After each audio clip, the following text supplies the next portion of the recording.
Hey everyone, my name is Vibhu, and in this video I'll be talking about the resources and preparation strategies that I used while I was preparing for the SAT. So before we get started, a little bit about myself. So I'm an incoming freshman at the University of Maryland and I'll be majoring in computer science. And these are the universities I got accepted into. Alright, so let's get started. Talking about resources first. So the book that I used while I was preparing for the SAT was the official SAT guide from College Board. Now, this book gives you enough practice to help you get the idea of how the actual SAT is going to be like, and the level of the practice tests given in this book is pretty much similar to how the actual SAT is. Some of the other popular books are Barron's, Black Book, and the Princeton Review. I haven't used any of these books, so you can ask someone you know who has used them about them. Another really good resource is Khan Academy. I'm pretty sure many of you have heard of it. It's completely free, and the good thing is that they have an official partnership with College Board.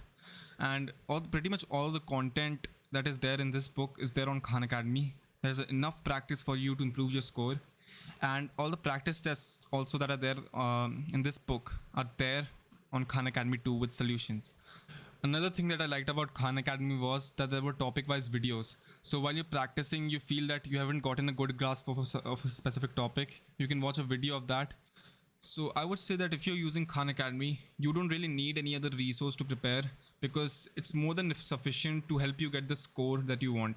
So even after preparing from the book or whatever that you're using to prepare, you feel that you need more practice, you can go to UWorld. This is basically a question bank, and you can customize the test that you want to give. So if you want to practice questions from a specific topic, you can do that. You can also choose whether you want to give the test timed or untimed, and you get detailed solutions with tips and strategies. Alright, so let's now talk about the preparation strategy. So many people have this question about how much time should they give to prepare for the SAT. So it totally depends from person to person, but it's better to start off as early as possible.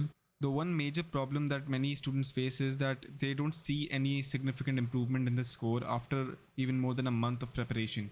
One major reason for that is that they're not using an efficient preparation strategy. Giving practice tests is one thing, but using those practice tests to improve your score is another thing. One efficient way of preparing for this exam is using error logs. So make a notebook where you'll be making error logs for the practice test that you give. And when you give a practice test, review the test and see where you went wrong. Then write the question or the type of the question in one column, and the solution or the key idea to the problem in the other column.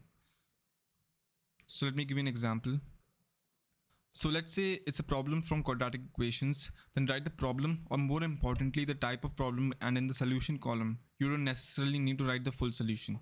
What would be better is that you write the key idea that you need to remember to solve a problem of that type, because in the next test, the same problem might not come, but a problem of the same type might. So let me tell you what I mean by this. So let me draw the table. So this is my table.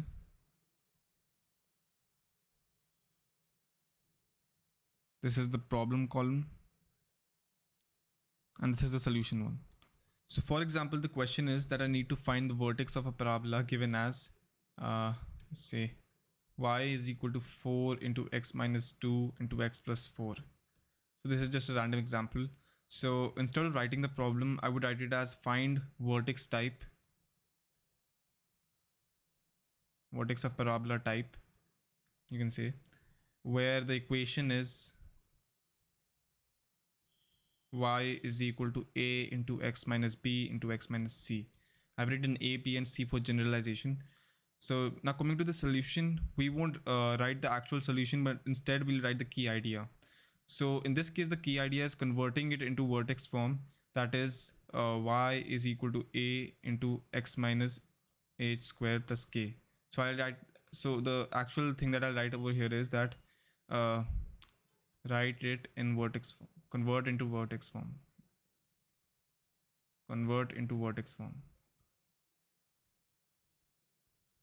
So I hope you get the idea. This is really helpful as it reduces the chances of you making the same mistake again. So when you give another practice test after going through the error logs of the previous ones and you bump into a question of the same type, you would not make the same mistake again. So that's it for today's video. Thank you so much for watching. I hope you guys found this helpful. I'll be back with more videos. Till then, bye.